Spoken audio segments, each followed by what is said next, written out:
Pan American Airways, one of the first airlines in the world, was the first airline to conquer the vast Pacific Ocean and once held a monopoly in the airline business. But what happened with this once giant airline? Today at Finance Spur, we'll learn about the rise and fall of Pan American Airways. But before that, hit the subscribe button for more videos about finance, technology, and business. Pan American World Airways, most commonly known as Pan Am, was founded on March 14, 1927 by U.S. Army Air Corps officer and pioneer Major Henry H. Hap Arnold and entrepreneur Juan Trippi.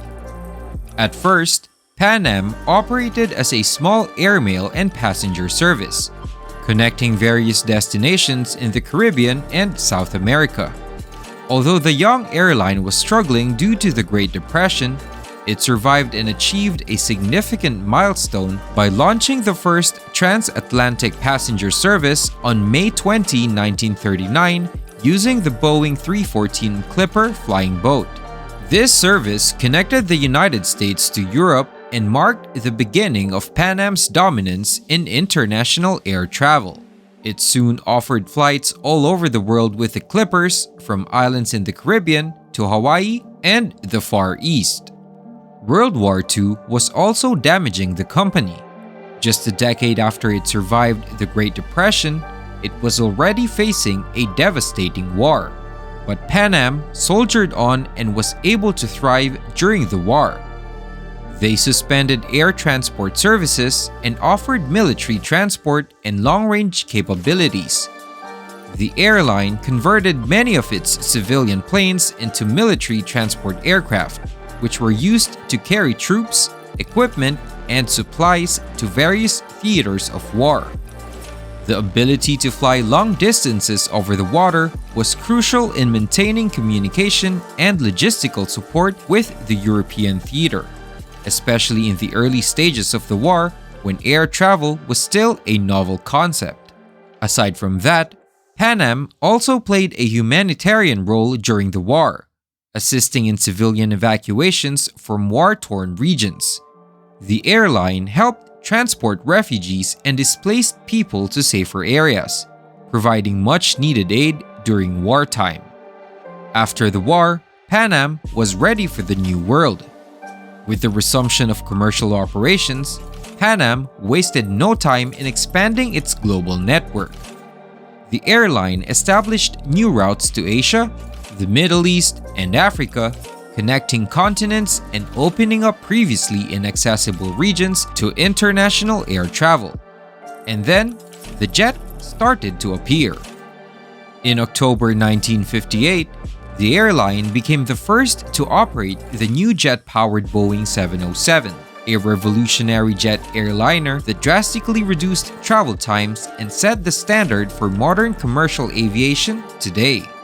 Pan Am's embrace of jet technology further solidified its position as a leader in the aviation industry, and the sleek, futuristic Boeing 707 became a symbol of the airline's commitment to innovation, offering speed and comfort, something new to the world. It was soon followed by the new Boeing 747 jumbo jet, which revolutionized air travel with its speed, capacity, and range. The iconic Boeing 747 became synonymous with Pan Am, further enhancing the airline's prestige and reputation for luxury and comfort.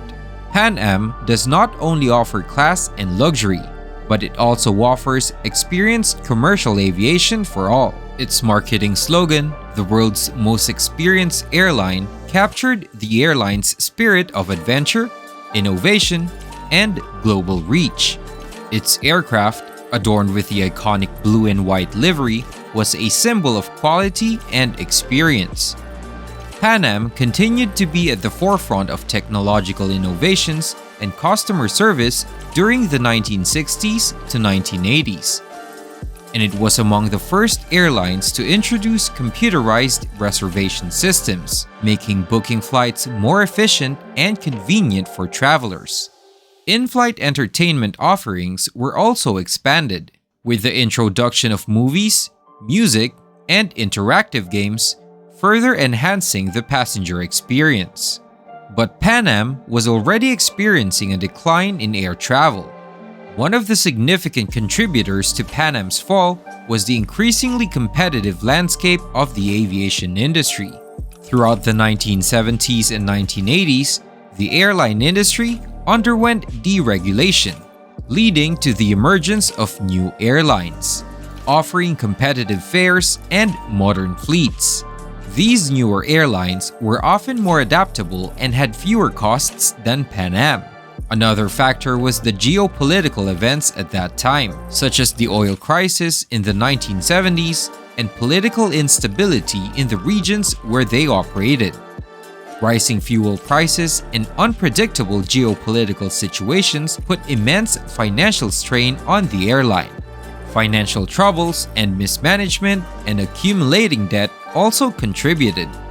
The airline invested heavily in expanding its fleet, opening new routes, and acquiring other carriers, leading to a substantial debt burden.